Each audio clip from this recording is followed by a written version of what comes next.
Welcome to CoreLogic's update on housing market conditions for December 2019, brought to you by onthehouse.com.au. The housing market recovery has continued to gather some pace through the month, with our national index up 1.7% last month, delivering the fifth consecutive monthly rise, coupled with the largest month-on-month gain since 2003. The latest update takes national dwelling values back into positive annual growth for the first time since April 2018. Since finding its trough in June earlier this year, the National Dwelling Value Index has recovered by 4.7%. Although values are recovering rapidly, at a national level, home values remain 4.1% below their 2017 peak, tracking roughly at the same level as they were in January 2017. Sydney and Melbourne continue to drive the rapid recovery, with values up 2.7% and 2.2% respectively over the month, while each of the remaining capital cities, apart from Darwin, recorded a rise in values over November.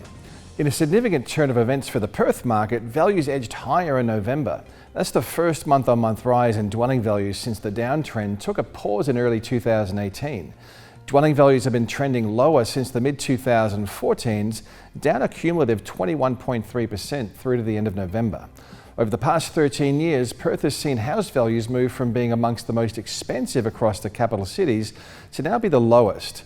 Great news for first home buyers. However, Perth homeowners have seen a material reduction in their wealth over the past 5.5 years.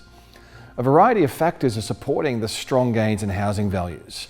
The synergy of a 75 basis point rate cut from the Reserve Bank, a loosening in loan serviceability policy from APRA, and the removal of uncertainty around taxation reforms following the federal election outcome are all central to this recovery. Additionally, we're seeing advertised stock levels persistently low, which is creating a sense of urgency in the market as buyer demand picks up. There's also the prospect that interest rates are likely to fall further over the coming months, and an improvement in housing affordability following the recent downturn are other factors supporting a lift in housing values. While housing values trend higher, rents are sluggish. Across the combined capital cities, rents were unchanged in November and only 0.4% higher over the past 12 months. Softer rental conditions can be attributed to a range of factors, including the recent history of rising rental supply, demonstrated by unprecedented levels of investment participation in the housing market between 2012 and 2017, as well as a significant increase in dwelling construction skewed towards rental accommodation in the high-rise apartment sector. Additionally, a larger than normal number of renters have transitioned to first home buyers, thereby denting rental demand.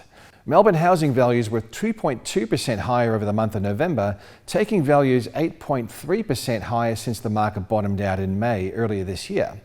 Melbourne home values are now only 3.7% below their October 2017 peak. At the current rate of growth, we're likely to see the Melbourne home values reach a new record high over the first few months of next year. House values are rising faster than unit values across Melbourne, up 8.6% since bottoming out, compared with a 8.1% rise in unit values across the city.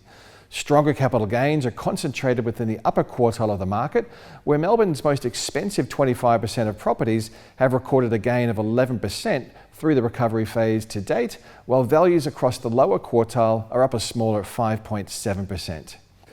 The Australian housing market is now 5 months into an unexpectedly strong period of recovery. The question, of course, now is how long can such a fast pace of capital gains be sustained?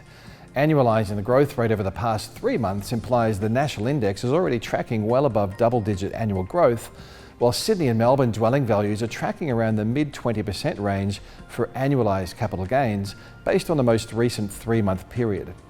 Considering wages and household income growth remain low, economic conditions are losing momentum, and housing affordability is once again worsening from an already high base in the largest capitals, there is likely to be some headwinds in maintaining such a fast rate of recovery.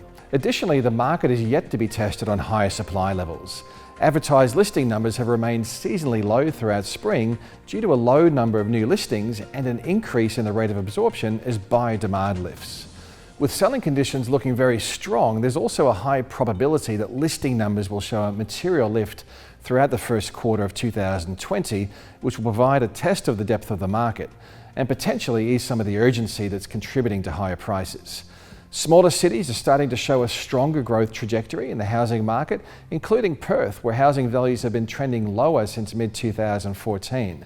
As housing affordability becomes more pressing, jobs growth fades and unemployment ticks higher across New South Wales and Victoria, the smaller capital cities may be beneficiaries of increased demand.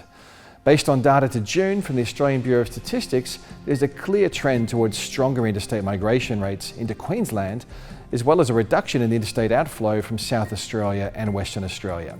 More affordable housing options across smaller cities is likely to be attractive to interstate residents.